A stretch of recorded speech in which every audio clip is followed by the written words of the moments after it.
నమస్తే, నేను మీ ఎంవి నాయుడు. ఇది విజయనగరం ప్రధాన విషయం చూద్దాం. శబ్దంలో నిశ్శబ్దం. జిల్లాలో బాణాసంచ పేలుల ఘటనలో తగ్గుముఖం పట్టిన యథేచ్ఛగా తయారీ సాగుతూ ఉంది.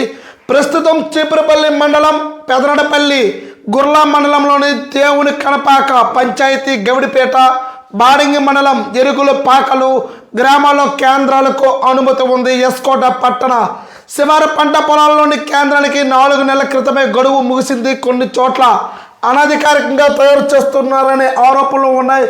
జిల్లాలో కింద స్థాయి అధికారులు సిఫార్సులతో కలెక్టర్ అనుమతి మంజూరు చేస్తారు. నిబంధనలన్నీ పాటిస్తున్నారా లేదా?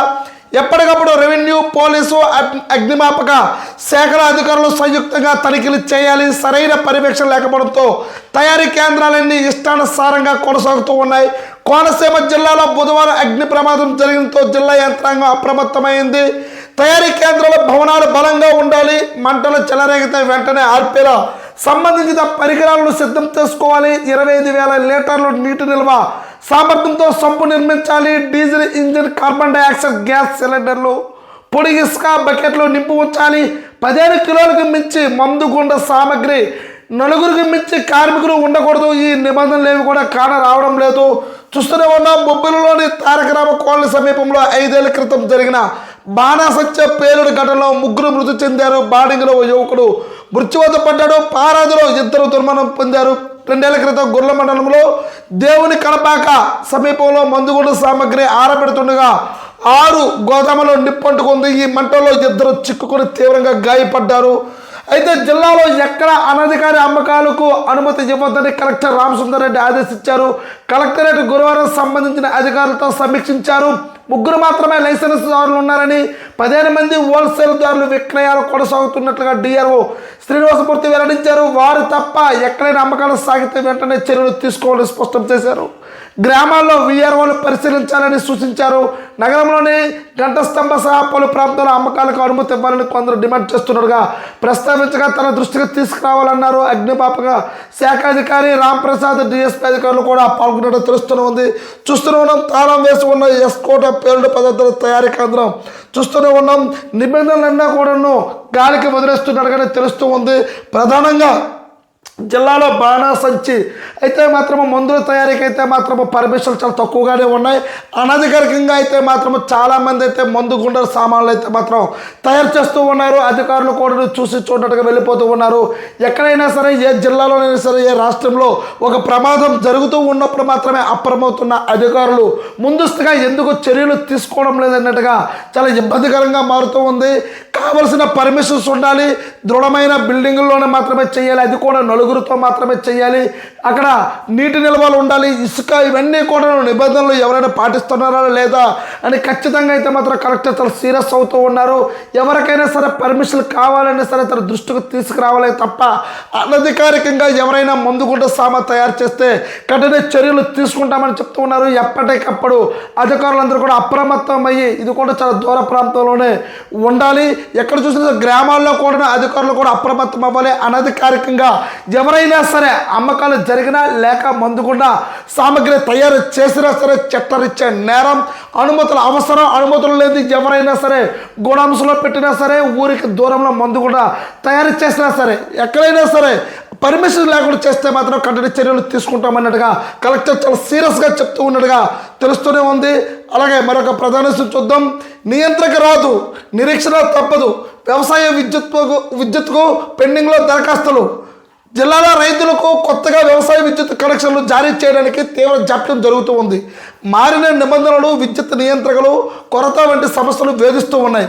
బోర్లు పుష్కలంగా నీరున్నా సకాలంలో కనెక్షన్లు మంజూరు కాక పంట సాగులకు ఇబ్బందులు పడుతూ ఉన్నారు.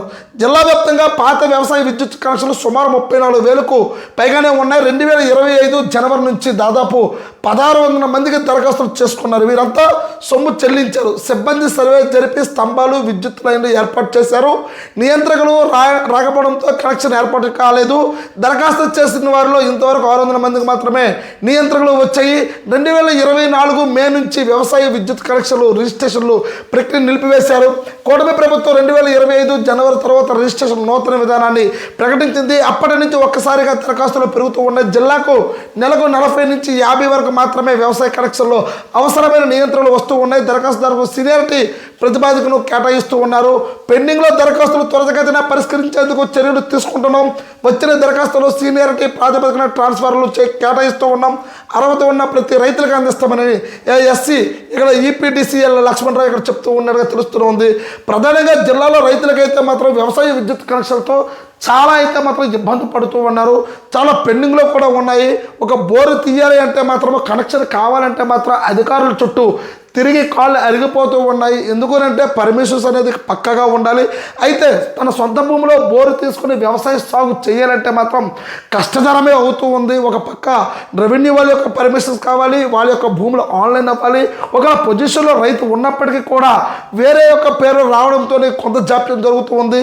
ఇవి ఆన్లైన్ అయితే కానీ పూర్తి క్షేత్రస్థాయిలో అయితే మాత్రం బోర్లు తీయడానికి లేదు. అలాగే విద్యుత్ కనెక్షన్లు కావాలంటే ఖచ్చితంగా రెవెన్యూ వారి యొక్క పర్మిషన్ తీసుకోవాలి. అప్పుడు తీసుకున్న తర్వాత జిల్లా యంత్రాంగం యొక్క పర్మిషన్ తీసుకోవాలి.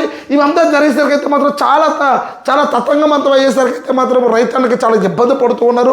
బోర్లు తీసుకున్నప్పటికీ కూడాను ఇక్కడ కొట్టినప్పటికీ కూడాను విద్యుత్ కనెక్షన్ లేక చాలా వరకు అయితే రైతన్న ఇబ్బంది పడుతూ ఉన్నట్టుగా ఉంది. అయితే అధికారులు చెప్తూ ఉన్నారు, ప్రతి ఒక్కరికి కూడాను ఎవరికైతే నిబంధనలకు విరుద్ధంగా వెళ్లకుండా ఖచ్చితంగా వాళ్ళ నియమాలు పాటించి వాళ్ళకి ఎవరికైతే అర్హులు ఉన్నారో ప్రతి ఒక్కరికి కూడా కనెక్షన్లు ఇస్తామని ఇక్కడ అధికారులు చెప్తూ ఉన్నప్పటికీ కూడాను వాస్తవంగా చెప్పాలంటే మాత్రము చాలామంది అయితే మాత్రము ఇప్పటికీ కూడా విద్యుత్ కనెక్షన్ల కోసం అది వ్యవసాయం చేసుకోవడానికి అయితే మాత్రం రైతులందరూ కూడా చాలా ఇబ్బంది పడుతూ ఉన్నారు.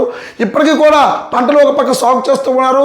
మళ్ళీ వరి వేయాలన్నా లేకపోతే రెండో పంట లేకపోతే మొక్కజొన్న వేయాలన్నా ఏ పంట వేయాలన్నా సరే ఇక్కడ లక్షల రూపాయలు బోరు బావులు తీసుకున్నప్పటికీ విద్యుత్ కనెక్షన్ లేక గ్రామీణ ప్రాంతాల్లో అయితే మాత్రం చాలా ఇబ్బంది పడే పరిస్థితి అయితే మాత్రం ఉంది. ఎందుకంటే ఇక్కడ రెవెన్యూ ఒక పక్క రెవెన్యూ వాళ్ళు ఇవ్వాలి పర్మిషన్స్, తర్వాత ఇక్కడ ఎలక్ట్రికల్ డిపార్ట్మెంట్ వారు కూడా ఇవ్వాలి. అయితే ఎలక్ట్రికల్ డిపార్ట్మెంట్ వారు ఇవ్వాలంటే ఖచ్చితంగా రెవెన్యూ వాళ్ళ యొక్క పర్మిషన్లు పూర్తి క్షేత్రస్థాయిలో అవన్నీ పేపర్ పూర్తిగా వాళ్ళు అయితే మాత్రం వాళ్ళకున్న అధిక ఒత్తిడితో కూడా వాళ్ళు పనులు చేయలేని పరిస్థితి కూడా ఉంది. కానీ ఇలాంటివి అయితే మాత్రము ప్రజల్ని ఇలా ఇబ్బంది పెట్టే ఎవరి పొజిషన్లో ఉన్నారో వాళ్ళని ఇవ్వాలి. వాళ్ళ యొక్క పర్మిషన్స్ కూడా ఎందుకు జాప్యం జరుగుతుందో ఇప్పటికీ కూడా అర్థం కావడం లేదు. కానీ ఎలక్ట్రికల్ డిపార్ట్మెంట్ నుంచి అయితే మాత్రం ఖచ్చితంగా పర్మిషన్లు ఉండే అర్హులు ఉంటే మాత్రం మేమందరికీ కూడా కనెక్షన్లు ఇస్తామన్నట్టుగా తెలుస్తూనే ఉంది. చూస్తూ ఉండండి ఎంఈ న్యూస్. నేను మీ ఎంఈ నాయుడు.